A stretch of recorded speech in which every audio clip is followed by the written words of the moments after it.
जय लवजी, जय भीम, जय संविधान।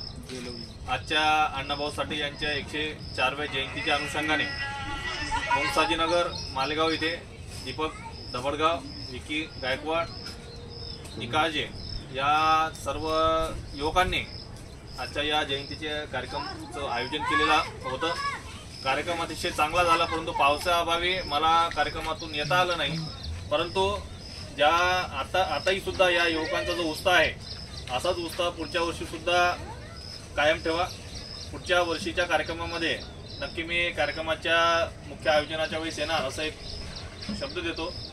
अण्णाभाऊ साठे आणि लवजी वस्ताद साळवे या दोन महापुरुषांचं मातंग समाजासाठी खूप मोठं योगदान आहे। या योगदानामध्ये आणखीन भर ही बाबासाहेब आंबेडकर यांची सुद्धा आहे। बाबासाहेबांच्याच विचाराने प्रेरित होऊन अण्णाभाऊ साठे यांनी कार्य केलं, हे आपण विसरायला नाही पाहिजे।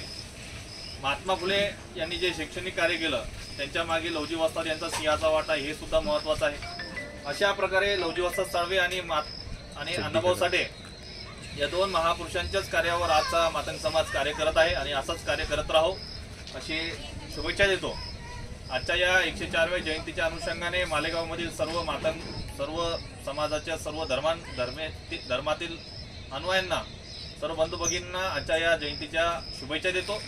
अण्णाभाऊ साठे यांचे विचार आपल्या जीवनामध्ये आचरण करावं आणि अण्णाभाऊ साठे यांच्या विचारावर पूर्ण आयुष्य मार्गक्रमण करावं अशा प्रकारची शुभेच्छा तुम्हाला देतो। आपल्या मालेगावमधील या मुक्ताजीनगरमधील मातंग समाज हा उच्च शिक्षित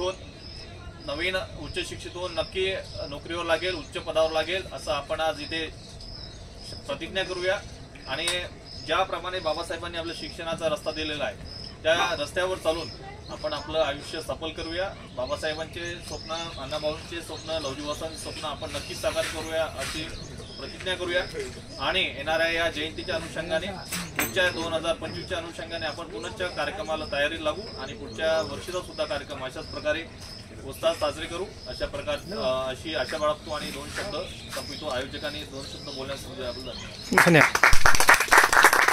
बोला दादा भाऊ।